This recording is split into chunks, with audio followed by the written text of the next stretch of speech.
Hi everyone, welcome back to another video from Wake&Tech. In this tutorial, I'm going to show you how to see participants in Zoom Workplace. To see your participants in Zoom, first of all, open up the Zoom application on your device. From the home page, join or start a Zoom meeting.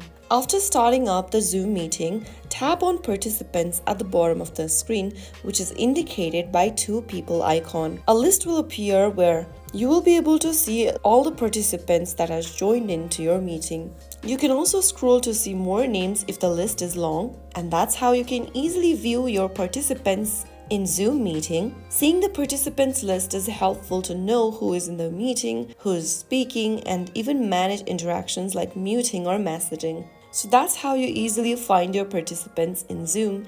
If you found the video helpful, don't forget to like, share, and subscribe to our channel for more Zoom tutorials. I'll see you in the next video. Thank you for watching.